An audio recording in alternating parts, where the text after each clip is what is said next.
So the one part is they're defending their aces. The other part is they're asking for help. So it's who needs help. So Julie, what are you working on that you need help? And the sales manager should come to each person before and say, what are you bringing to sales meeting for help? And then knowing that they're not just saying something goofy. I mean, if they come in a sales meeting and say, yeah, I went through this whole process, and now we're down to the very end, and now after I brought it back from credit committee, they said, yep, we can do this deal as long as we match the rate. Well, that's too late for help. That means you blew the process from the get-go, okay? So you can't even help that one anymore. So help happens in the beginning. That kind of stuff is just kind of like a pity party. Well, oops, too bad for you. But what did you learn from that to move on from that particular piece? So make sure that they're really bringing things that can be helped. Because the great thing is, when Julie brings that into the table, they're all going to be going, well, Julie, have you tried this? What about this? How about this? And they're going to give her great ideas. Is this a learning, educational experience? Yes. What's the purpose of a sales meeting? Learning, okay? And so the key is that 80% of the conversation should be on learning. So you don't talk about what's happening in marketing, what's happening, HR is coming out, there's a new benefit coming out. None of this stuff ever gets in a sales meeting. Don't ever let that stuff in. Because as soon as you start doing that, how many of you know that if you have a salesperson who's even the least bit divided on their tasks, that they'll always do everything other than sales? Given another option? Okay, so like if they got paper clips to sort over here and calls to be made, you are going to have the neatest sorted paper clips you've ever seen on the planet. So we're going to talk about MTOs in just a second so everybody understands what are the expectations of the behaviors, and you're going to love what Terry has to say tomorrow for those of you who are staying about how you really lay out those expectations as well. So making sure that that's really clear. Next piece is dead deals. Oh, please.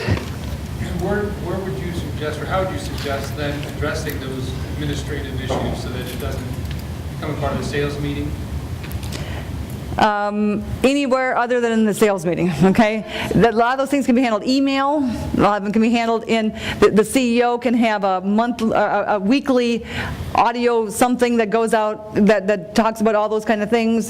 So anything other than the sales meeting, okay? I was going to say the same. We finally broke it off and just said, credit and operations is third Friday of the month. A separate time, separate day. Sales meetings are Monday. That's one Friday a month. You can bring all that junk in, Yep. but not into the sales meeting. Don't, yeah. And you know what? Your salespeople will do everything they can to talk about that stuff. Do you know why? Keeps the heat off the fact that they're not doing the work, okay, right? And you know, and anybody here ever been in sales for more than a day? Isn't it tempting to do anything but the work? Okay, so it's not like they're bad people. We've all done it too, yes? Okay, so all we're doing is trying to help people with that to move that along. That's all this is about. These are tools to keep your brain focused. These are tools to help you. It's the game that you play. So I just heard somewhere that the biggest users of gaming right now are middle-aged women. In other words, at night, women are going and doing these video games and all night long and playing games on the internet. And isn't that interesting? It's like, it's fascinating. Okay. Now, why do people play games where you get to check things off and do things and get points? Why do people do that? It's a sense of accomplishment. Bingo, she gets a prize. Give her a round of applause. Okay, so let's saturate that sense of accomplishment by giving them the game during the workday, right? So the game during the workday is you get to win aces. You get to get little check marks when you make calls. You get to make check marks whenever you have cross sales. It's a game. It's a game you play with yourself. I mean, think about it. I used to have a grandmother who used to play solitaire every night. Solitaire, solitaire, solitaire, solitaire, solitaire. For what purpose? Did it make her a better person? I don't think so.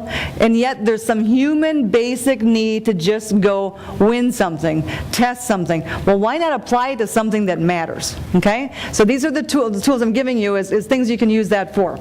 So dead deals and autopsies comes next, and this is the part where you have the honest communication about what went wrong. Now, who does the autopsies on the lost deals?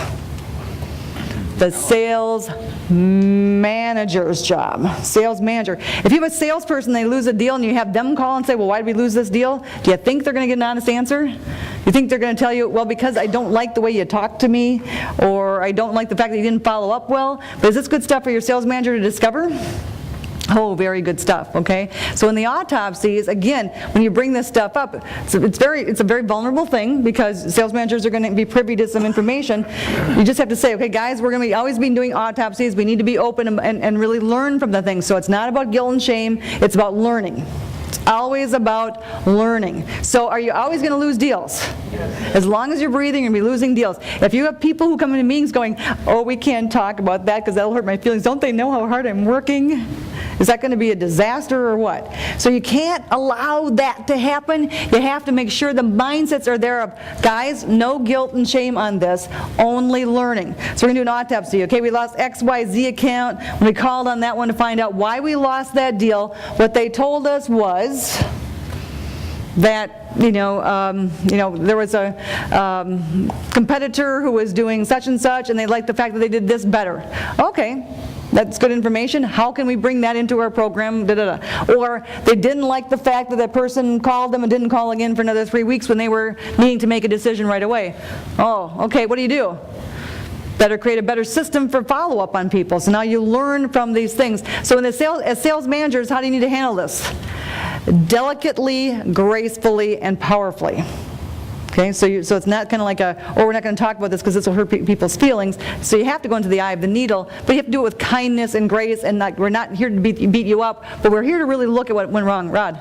Are you saying the sales manager calls the prospect and asks, and not the salesperson?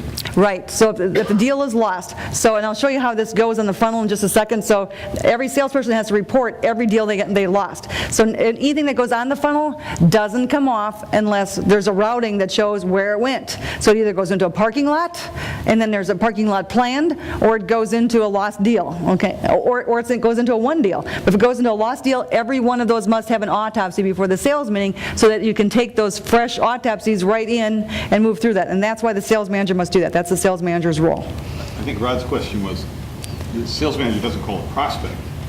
Yes, they do. Yeah. Oh, and the call goes like this. We don't learn a lot from the ones that we win, but there's always something to learn from what we lose. And so we maybe did something wrong, and so we're not here to call to talk you back into something, but how would you tell us, what could we have done differently to have won your business? And guess what's going to happen once in a while? You'll win the business, okay? But that's not even the intention of the call, though. The call is truly learning, and not just like oh yeah, we've heard that 16 times, sometimes somebody should do something about that. If you got a lot of somebody should do something about that kind of people in your office, you got problems, right? When something's not going well, whose responsibility is it to fix it? Everybody's, okay? So it's like, even if they're not doing it, it's kind of like hey, there's a breakdown there, can you get that taken care of? If you can't, can you get it taken care of? And when people aren't being attentive in that way, things really break down.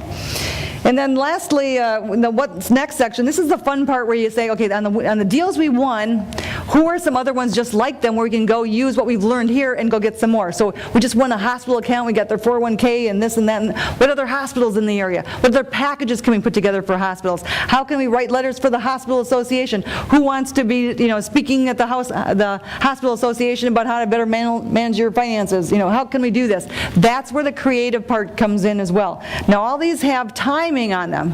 Do you suppose that's for a purpose?